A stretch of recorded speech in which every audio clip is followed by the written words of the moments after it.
How you doing, guys? This is Eric from secretoftheinternet.com, buythermite.com. This video is actually a request. Someone posted a comment and I thought it was a good idea for a video. And that is, if I could choose, what would be the best place in the country to live for like shit hit the fan preparedness purposes? Actually, I don't think they specified the country, but I'm going to limit this to the United States just so the information is at least somewhat useful. And because I just don't know enough about a lot of the areas in the country, it would be sort of just an exercise. It wouldn't really be meaningful information just to talk about in the world because that's just not an option for most people. But this is going to go over what part of the country do I think is the best places to live for shit hit the fan preparedness.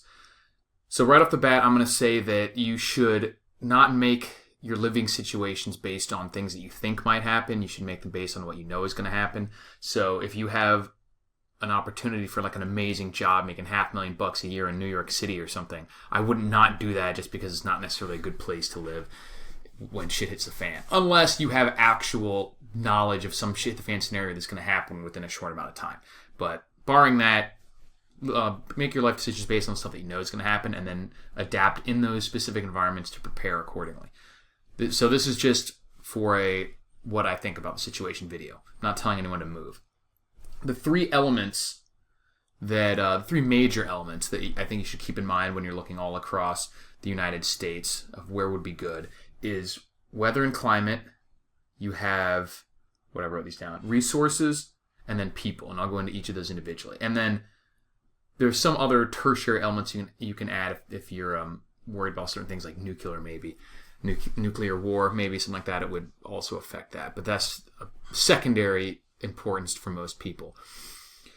But that can be another little filter that you want to pass this stuff through and end up with and that's how I would do this stuff. Find out what's most important to you, what worries you the most, and depending on what you think is being a more likely disaster scenario, then you would arrange these in different orders. So I'm not necessarily going to say which one is the best, but I will tell you which ones are good for what, or which areas are good for what and bad for what reasons. So then you can arrange them in which you think is most important. Like for example, if you're mostly worried about people doing bad things, then you want to stay away from population centers. And if you have a lot of resources, you might not be worried about being in a more desolate place. Whereas if you don't have a lot of resources, but you're not too worried about people, you may want to be somewhere where there's a lot of like water, temperate climate, things like that. So it just depends on what your fears are and what your capabilities are. But let's start with weather and climate. You want to look at precipitation, natural disasters, temperature, and agriculture. So right off the bat, anywhere super far north, I mean, not even super far north, but once you get up past basically the midline of the country, you're going to get pretty cold winters. You're not going to be able to grow anything, and you're going to need fuel to stay warm, or at least some sort of energy, whether that's electricity, and if you do have any sort of garden, it's going to not be able to grow during the winter. Any sort of composting is going to slow down. Energy production, if you're on solar, will probably slow down if it gets darker. All sorts of reasons why I sort of disregard a lot of these upper areas, even like in the Michigans and like North and South Dakotas or Montana, which would otherwise be pretty decent places. It's just so cold during the winter that unless you have a lot of resources to set up a big compound, then you probably want to avoid those areas. But that is one principle that you can look into, and it basically comes down to what your resource capabilities are now, not what they will be pre or post shit hit the fan. Because there's two ways you can go if you're worried about people, which I'll get into a little more later. But you can go for being in an area where it's hard for them to survive, so that way they'll be hard to be anyone there to bother you, or you can be a place where it's easy for you to survive. So if you have a lot of resources now, but you're worried about people, then you'd probably want to go somewhere a little more desolate, like maybe out here where there's not a lot of water, or up here where it's really cold, because you have the capabilities to set yourself up so that won't be an issue. And then you can not worry about other people because they're all going to have to leave or they'll die. Whereas if you don't have a lot of capabilities now to stockpile a couple years worth of whatever you need or set up alternative energy sources, then you're going to need to be somewhere where you don't need as much energy and you can grow year round and stuff like that, so you'll be more south. So it depends on your situation. But as far as weather and climate, take precipitation into account. Like out here in the West, there's not a lot of water, so growing things will not be great, not be really easy. Up a little farther north, you can grow stuff, but the weather gets harsh. Down here in Florida, you have, and southern Texas and Arizona and Vegas and all that, it may actually get too hot during the summer. You'll not have air conditioning unless you have a really good setup for AC and things like that. So it can be incredibly, brutally hot. Not to mention, even in some areas, you have a more potential for diseases spreading, even by mosquito. Like something like Florida, mosquitoes are going to take over this place. So even though it's not a bad spot for many reasons, that's a consideration. Same with Louisiana and Mississippi and all this stuff. There's really marshy stuff down there. It's going to bugs and everything are going to be a problem. They spray frequently right now, but it could get really gnarly with pests and especially insect pests in a long-term shit hit the fan scenario. Another thing to consider is natural disasters. So again, we have hurricanes and stuff in Florida, but if you're in the central state, it's not that big of a deal. Weather gets pretty crappy, but you don't have to worry about, if you're where I'm at, like up here in north central Florida, we're not going to get storm surges and stuff this far in. If you're anywhere on the coast, that's a consideration. So not just in Florida, but anywhere on the coast. That's a consideration. Out west, and like Oklahoma and stuff, you have tornadoes. You have earthquakes potentially in some of these farther western states. So keep in mind the different sort of natural disasters you'll have to deal with depending on where you live and if that's a concern. Next up would be... I mentioned that. So you got precipitation, natural disasters, temperature, and then your agriculture considerations. Florida, you can grow a lot of stuff. So the more southern you are, the more things you can grow usually. But there's always stuff you can grow almost anywhere. It just depends on what it is. But you might not be able to do it year-round. So if that's a big part of your plans, you're going to want to choose somewhere that has agricultural capabilities. Right off the bat, before going any further, something like Alaska and Hawaii. Alaska is good for isolation, so if you're into that plan, that wouldn't be bad.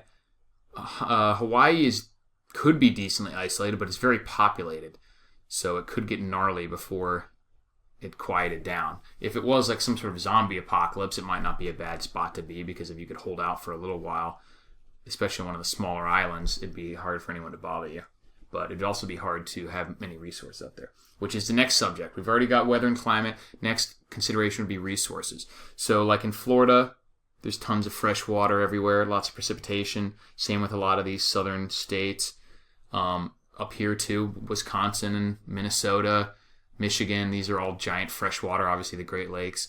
A lot of resources out there. A lot of things like timber and wild animals, which I've made a video before, and I don't think you should rely on hunting or anything as a big part of your preparation plan, especially in an area that's populated. But maybe when you're out here near like these national parks and stuff in California or Yellowstone, there's a lot of game out there, not too many people. So that might be more of a consideration out there than it would be in, say, somewhere in like Wisconsin or Florida, even though there is a lot of wildlife down there. And same with all these other states. But so think about water, things like wood if you're going to use that for fuel, and other various types of resources like that. Beyond that is people. The next consideration is people.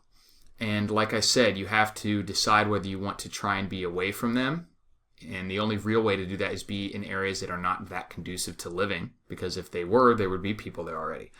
So if that's a huge concern of yours, so if you think the primary problem in a shit hit the fan scenario, which it probably will be in a lot of situations, will be people acting maliciously, then you'll want to be in areas that are actually less hospitable. So the first two categories of like climate and resources are not going to be that good. That's where you want to be, because if you're prepared, you can survive there. But if you're not, it's going to be very difficult. So out here, all in these western states are very, very sparsely populated. I mean, there's the entire state of like South Dakota has only a couple 100,000 people in it. Same with North Dakota, Montana. Like there's cities in all these states that have more people than these entire giant western states. And obviously being in the desert out here, you'd want to have water and a way to get it. Maybe some sort of like alternate power source, which with the dehumidifiers get water out of the air, something, deep wells, something set up to get water, because that's a huge deal out here, and to survive the winters. That's the primary, because food can be stored relatively easily. It's a lot harder to store a couple of years worth of water and to generate energy. Anywhere, obviously, if people are a concern, you're going to want to stay away from the coast. I don't think there's anywhere on the coasts that are low population. And especially when you get up here on the East Coast, I mean, this is just back-to-back huge cities. Massive portion of the population of the country is right up here. and then in California and up the West Coast as well. So if you're worried about people, you do not want to be on the East Coast or West Coast. But East Coast is probably the worst. There's more. California's a lot bigger of a state and a little more spread out, and it's not quite as densely populated, I would say, until you get to Southern California and maybe right up near Seattle and everything. But the East Coast right up here is jammed with people. If you were Northern California, you might be a little more sparse. Same with different parts of Florida, you can get away with, especially, maybe along the inside of the armpit here. There is a lot of little cities in there that aren't too bad, and especially once you get inland even a few miles, it's pretty sparsely populated. Now, there are a lot of people in the state of Florida, but throughout the median line of the state here, it's pretty.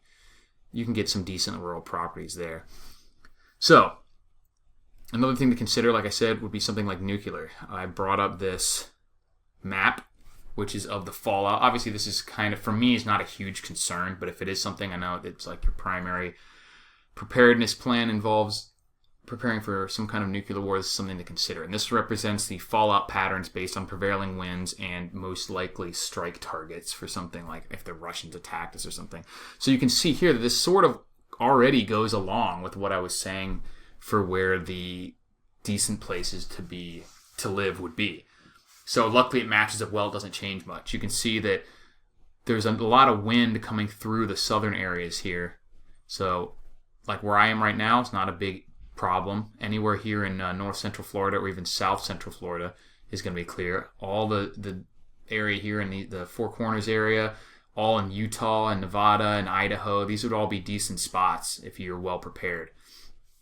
And that also goes back to people. What I was mentioning with people, one thing beyond just the numbers, you got to think about demographics, because not all areas are created equal. And I'm not just talking about like racial demographics or age or things like that, but like if you're in Utah, one of the major tenets of the Mormon religion is that they're supposed to have a year's supply of food stored up.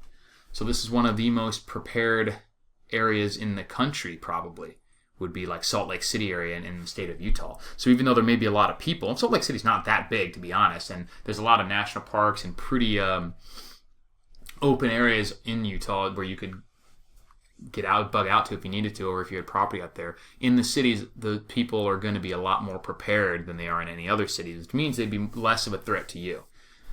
And they're not particularly, as far as I know, well armed or anything like that, so not likely to freak out and make a massive army like massive cannibal army like Lucifer's Hammer or something like that. So that wouldn't be a bad spot to be, even though it is relatively populated. These people are way, way more prepared than in other areas. So that's something to consider too. It's different demographic profiles like that too. And anywhere you go in rural areas, people are going to have slightly more self-sufficiency just by nature of the lifestyle than you would in a big city area. So the demographics are, even if there's more people in some kind of rural town out here than there is in a small town somewhere near a big city, then you're still probably going to be in worse trouble there. Because not only are there bigger city centers close by where people could migrate to these small towns, but the people in them are not quite as self-sufficient as they would be in like a small agricultural town. And out west out here, and this whole area is where most of the country's food is produced. So while the capabilities to produce that food is not going to be the same because of no electricity and no shipping for all food and stuff, like you still have farms and you have chickens and all this other grains and everything being grown out here that's made for feeding hundreds of millions of people. But once that mobility is shut down, the food's just going to sit. Most of it will rot and stuff, but there is a lot more resources out there, at least for the first year or two, until that stuff gets used up and that process is disrupted. But that makes a difference too. So those are just some of my thoughts. Like I said, I would focus, just to do the too long didn't read version, I would focus on this area out here. Utah, Nevada, Arizona, stuff like that. New Mexico, Colorado, all those areas in here. Idaho is probably really good. Or southern over here. You can come up. Florida, I think, is good for a lot of ways. Up through Tennessee. And let me go back to the normal map instead of the fallout map. So up through Tennessee, Kentucky, South Carolina. If you stay away from the bigger, even Georgia and Alabama and stuff, there's a lot of rural areas there. You know what I mean? So you can find spots in a lot of these areas. So the reason I didn't include most of these states up here, like Michigan, Montana, which could be some great places otherwise, is simply because of the weather. So if you have a way of dealing with the extreme cold, if you have more energy, if you can modify your growing to fit with the shorter seasons and grow the right type of things up there, then you can do that as well. But for me, the harsh weather like that is just too big of an obstacle that you would. I mean, obviously it's not too big to overcome. People lived here for hundreds of years, or at least close to it, 100 years or something like that. So it's obviously not impossible, but it would take a lot more preparation to do so and maintain any modern style of living, which is sort of my goal for preparation, or at least make it a lot easier to survive. So, but if your big concern is people, then go up to Montana or Idaho or something like that, where it can get really cold, or even Michigan or something like that, and let all the people leave, and then just hang out in your preparedness mansion, homestead, compound, whatever you want to call it. So yeah, so if it had to come down to it and I had to pick actual locations, I would either pick sort of near where I am in north central Florida, but more rural, up into Alabama and Georgia. Or I would come out here to like the Utah, Nevada, Arizona area, up into Idaho too. Take a little more resources out there because of the drier climates and all that stuff, but you would have less issues with crazy weather, you'd have less issues with people, and you'd have less issues with like mosquito-borne illnesses and stuff like that as you would. So that would be mine, and maybe up even here into Tennessee and stuff in Kentucky, in the east side of things. Obviously, no matter where you are, you can be prepared. So that's not what this video is about. So no matter where you're at, you can absolutely be, even in New York City, you can be pretty well prepared. So that's not what this video is about. This is just about, when it comes down to the issues, what would be the good places in the country from coast to coast. And so that's my thoughts on the matter. Let me know what you guys think in the comments below, what considerations you have as far as preparedness where you live, and let me know if you have actually moved or plan on move simply for preparedness reasons. Thanks for watching, guys. I'll talk to you later.